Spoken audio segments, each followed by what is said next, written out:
अर्कोचोटि व्रतबन्ध अर्थात् उपनयन संस्कारद्वारा फेरि जन्म हुन्छ दुई जग्गा। जस्तै दाँतलाई पनि दुई भनिन्छ, एकचोटि झर्छ अर्कोचोटि फेरि उम्रिन्छ, हो कि होइन भन्नु त? अनि हामीले व्रतबन्ध गर्दाखेरि ब्राह्मण क्षत्रिय वैश्य जसले हामीले व्रतबन्ध गर्छौँ, कसरी गर्ने, कति वर्षमा व्रतबन्ध गर्ने?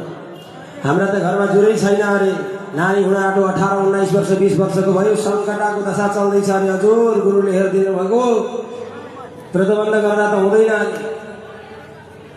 कसैले भन्नुहुन्छ घरमा व्रतबन्ध गर्नु हुँदैन अरे, कहाँ लगेर, घरमा व्रतबन्ध नगरेर कहाँ बन्न लगेर गर्नु होइन? घरमा व्रतबन्ध गर्दाखेरि चाहिँ हानि हुन्छ अरे, नोक्सानी हुन्छ अरे, आदि इत्यादि के कुरा सुन्न पाइन्छ। ती कुरा के हुन् त? वास्तविकता के छ त? भित्री रहस्य, कति वर्षमा व्रतबन्ध गर्ने, के गर्ने? त्यसका लागि अलिकति म ज्योतिष शास्त्रको मुहूर्त चिन्तामणि भन्ने एउटा ग्रन्थ छ, त्यो ग्रन्थमा अलिकति व्याख्या गर्छु। विप्राणां व्रतबन्धनं निगदितं गर्भाजनेर्वाष्टमे वर्षे वाप्यथ पंचमे क्षितिभुजां षष्ठे तथैकादशे वैश्यानां पुनरष्टमीप्यथ पुनः चेद्वादशे वर्षरे काले तद्विगुणे गते निगदिते गौडं तदाहुर्बुधा। व्रतबन्ध 3 तरिकाको गरिन्छ उमेर हेर्दाखेरि, एउटा नित्य, एउटा नैमित्तिक, हेर्नु है, एउटा गौड। जस्तै ब्राह्मणको कति वर्षमा व्रतबन्ध गर्ने? पहिलो ब्राह्मणबाट सुरु गरे। विप्राणां व्रतबन्धनं निगदितं गर्भाजनेर्वाष्टमे, गर्भबाट गने पनि हुन्छ, जन्मिएको वर्षदेखि गने पनि हुन्छ, जुनैबाट भए पनि नित्य व्रतबन्ध 8 वर्षमा गर्नुपर्छ, ध्यान दिनु होला। अनि ब्राह्मणको नित्य व्रतबन्ध 8 वर्षमा हुन्छ भने नैमित्तिक कति वर्षमा गर्ने? निमित्त, जस्तै ब्राह्मणको कर्तव्य के हो? वेदको अध्ययन गर्ने। यदि कसैले मेरा छोरालाई वेद पढाउन चाहन्छु भन्नुहुन्छ भने उहाँले 5 वर्षमै गर्न सक्नुहुन्छ। हेर्नु, 5 वर्षमा व्रतबन्ध गर्दा पनि हुन्छ। हल्ला गर्नुभयो भने चाहिँ फेरि म व्याख्या गर्दिनँ है, किनकि त्यो श्लोक यताउता जान्छ। वर्षे वा प्यथपञ्चमे 5 वर्षमा गर्न सकिन्छ। अब केही कथम छुटेर गयो, 5 वर्ष पनि छुट्यो, 8 वर्ष पनि छुटेर गयो, कहिले गर्ने त? अन्तिम कहिलेसम्म हुन्छ भन्दा त्यो 8 वर्षको डबल कति हुन्छ? 16 वर्ष। ध्यान दिनु होला हजुरहरूले, 16 वर्ष पुरा नहुन्जेलसम्म गौण अवस्थामा हुन्छ, त्यतिखेर पनि गर्न चाहिँ सकिन्छ। भनेपछि ब्राह्मणको कति कति वर्ष रहेछ? 5 वर्ष नैमित्तिक वेद पढाउन चाहँदा, अनि नित्य भनेको 8 वर्ष, गर्भ वा जन्मदेखि गर्ने पनि हुन्छ, र 8 दुना 16 वर्ष पुरा नहुन्जेलसम्म गौण अवस्थामा हुन्छ, त्यही भित्रमा व्रतबन्ध गर्नुपर्छ। गुरुजी, राहुको दशा, सङ्कटाको दशा, उल्काको दशा हेर्ने कि नहेर्ने?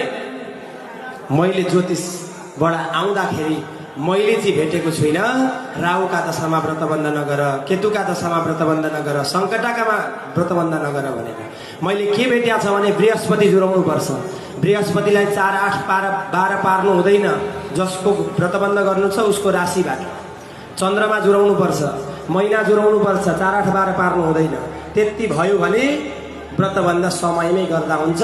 ग्रह त शान्ति गर्नुपर्छ, यदि शान्ति पद्धति राखेको थिएन भने चाहिँ गर्न मिल्दैन थियो, तर शान्ति राखेको छ कि छैन पद्धति, त्यसले गर्दा हुन्छ। अब क्षत्रिय कति वर्षमा गर्ने त? क्षत्रियको भन्दाखेरि विप्राणां व्रतबन्धनं निगदितं गर्भाजनेर्वाष्टमे वर्षे वाप्यथ पंचमे क्षितिभुजां षष्ठी तथैकादशे।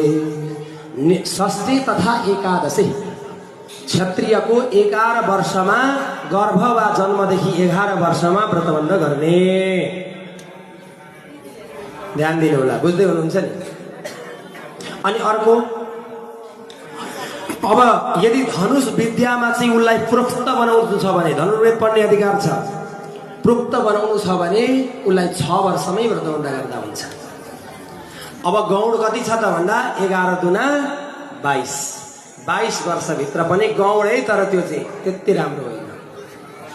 गर्न सकिन्छ 22 वर्षभित्रमा क्षत्रियको गर्न सकिन्छ। त्यहाँ पनि अब त्यो भन्दा माथि गयो भने के हुन्छ, सबैको ब्राह्मणको 16 भन्दा माथि, क्षत्रियको 22 भन्दा माथि, अब वैश्यको कतिमा गर्ने त? षष्ठी तथैकादशे वैश्यानां पुनरष्टमीप्यथ पुनः चेद्वादशे वर्षरे।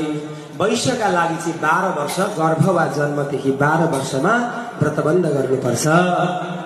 अनि 8 वर्षमा पनि गर्न सकिन्छ, किनकि 8 वर्ष नैमित्तिक व्यापारिक बन्न चाहन्छ यदि भने, वाणिज्य व्यापारलाई सिक्न चाहन्छ, वाणिज्य शास्त्र पढ्न चाहन्छ भने 8 वर्षमा। अहिले त अब सबै पढ्न पाइन्छ नि, हैन?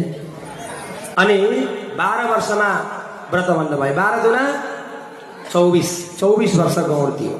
यदि ब्राह्मणको 16 वर्ष कटेर गयो भने, क्षत्रियको 22 वर्ष कटेर गयो भने र वैश्यको 24 वर्ष कटेर गयो भने त्यो गायत्रीको अधिकारी रहँदैन, उसलाई गायत्री दिनको लागि सकिँदैन। त्यही भएर हामीले विशेष गरेर ब्राह्मणको 8 वर्षमै गरेको राम्रो, बरु पहिले नै गरिदिनुहोस्। अनि क्षत्रियको कति वर्ष? 11 वर्षमै गरिदिनुहोस् र वैश्यको 12 वर्षमै गर्नुहोस्। गौडकाल जानु भनेको त त्यो अब केही कारणवश गयो भने अलग कुरा हो, नत्र पहिले नै गर्नुपर्छ हो। यस्तो नियम छ शास्त्रमा।